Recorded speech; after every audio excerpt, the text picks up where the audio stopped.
Everyone's feeling pretty. It's hotter than July. We're making my first single in a long, long time, and I'm really, really excited about it. Nobody ever told you that you jam into the break of dawn. Well, I was born a singer, so I don't really have a choice but to like be singing, and I think the timing was just right because I got back into modeling.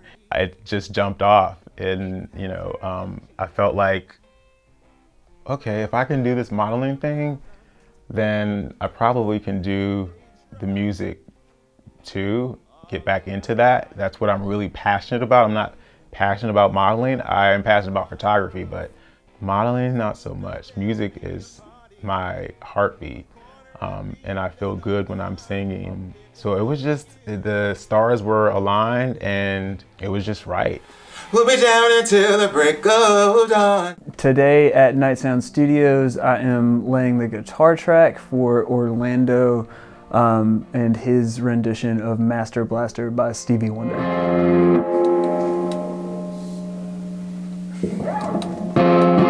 We were just bouncing around ideas about how we could connect musically, because we come from not different places, but like we wanted to work together. And when we were figuring out what that was, he was inspired by this song and wanted to get it in the studio. And I really wanted to, I had never had the chance to learn a Stevie Wonder song before, so it was a perfect opportunity to do something new for me, to help out a buddy and to get back in a studio that I like a lot. We'll be jamming, jamming, jamming, jam on. The song is Stevie Wonder, who's from Detroit, where I'm from.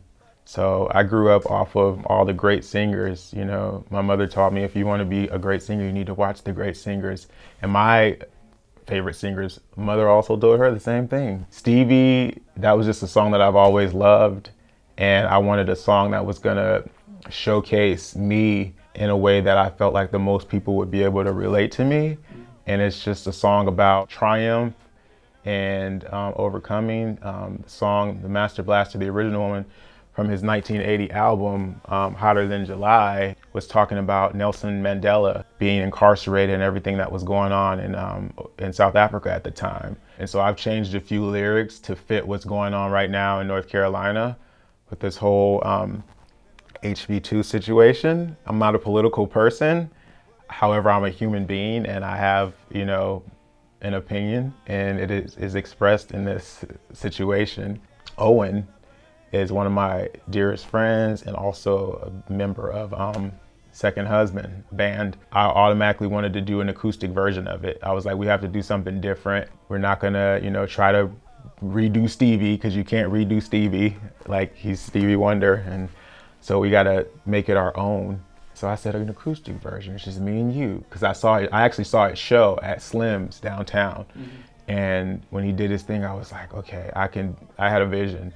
I was like, I can see just me and him vibing on this. Yeah, and that's how it came about. And I asked him would he do it, and he was like, sure. We're in the middle of the makings of the Master Blaster German. Because we knew that we wanted to do it just a guitar accompaniment and vocals, it needed to sound full. It needed to have a little bit of something. So we played around with just acoustic renditions, just clean electric guitar, and I wanted something that sounded like a warm, overdriven tube amp, which is exactly what we got. I'm not sure what sort of old Fender clone that we're using, but it's a really nice amp, so we just kind of plugged the guitar in and stood out of the way. We wanted to keep it really simple. It's just like a single P90 pickup going into a tube amp with a little bit of a well-made fuzz pedal, and just not get in the way of the song itself. We'll be jammed to the break of dawn. Oh, they told you that you... Well, I can definitely make radio music too. I am my biggest critic, and with that being said, I think that I am what we call the singer. I can sing, and I've proven to the music industry here in this area that I can sing. I mean, I sing the national anthem all over town, and there's nothing backing me. It's just me standing flat-footed with my voice, and that's it. And I've sang for thousands of people, and it's been well received, you know. So I'm not worried about that. I don't need auto-tune, and I don't need any gimmicks. But as far as where I see it going, I just need to get back out there right now and be performing live for people and being inspired by them. And I will let them sort of decide what the next move is. I mean, obviously I'm the one steering the ship, but I want to feel the people and have them sort of inspire me as to what direction that I should go in. And we'll do some radio stuff too. Is this radio? Maybe, maybe not, but it's definitely something that I'm gonna perform live a whole lot. It's that kind of a song. It's a live performance song, and I can do a lot with it. What has been in the back of my mind with doing this is you got to do some stuff that you can go out and perform live, and it's going to appeal to a variety of people. It's not a love song. I mean, it's a love song, but it's not a romantic love song. It's a song about humanity, about us loving one another, and about us not being bound by anyone else's ideals of what we should be or what we should be doing or how we should feel. It's about freedom, you know, and, you know, they want us to join their fighting, but our answer today is hell to no, you know, because we're going to do what we want to do. We're not going to, you know, do it.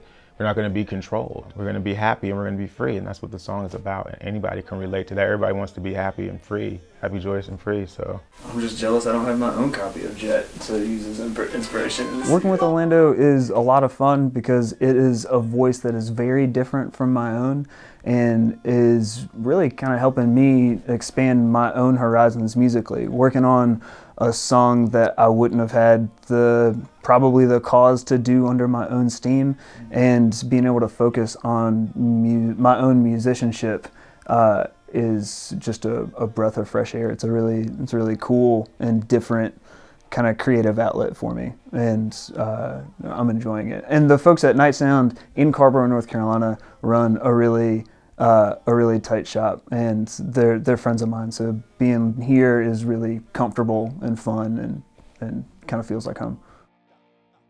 I bring my mom's photo because we were living in Florida a long time ago, and I told my mom that I wanted to be a singer in a serious way. I said, Mom, this is what I want to do with my life. And she said, okay. And my mom was a model and an actress at one point, and so she understood the business. I grew up around the business. I was on set with her a lot when we lived in Hollywood. So she understood. So she was basically gonna give it to me straight. And she said, well, if you want to do this, then you need to be good. And you want to strive to be one of the great ones. And I'm like, what is a great one? I just want to be a singer and make a lot of money so you don't have to work anymore. That was my attitude. I don't want you to have to work no more, Ma. So, so what she said, she gave me a song, an Anita Baker song, which is who she loved. And Anita Baker is also from Detroit. And she said, you hear how Anita Baker sings that whole line in one breath? See, that's what you need to be able to do. You need to be able to sing that whole line in one breath. That's a great singer. She has control. And she would give me little things like that to inspire me and to kind of train me, because we couldn't afford voice lessons. So that's why I clung to Whitney Houston, because when my mom told me I needed to watch the great ones, I decided who the greatest were. And I listened to everyone.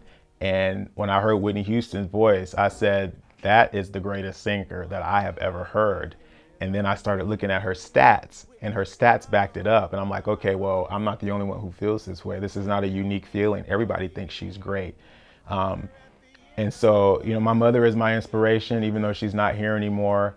And so that's why I bring her picture, is just to inspire me and to let her know that I never gave up on my dreams, and I never gave up on the conversations. I never forgot about the conversations we had. And more importantly, I never forgot about her.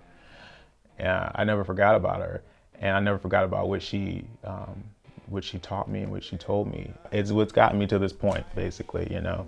That's why she's here in the studio with me in photograph and in spirit. It's to let all our worries, like a breeze through our fingers, slip away. Peace has come back to Raleigh. North Cat's right on the one. Now's the time for celebration, 'cause we've only just begun. Didn't know you. We'll be jamming until the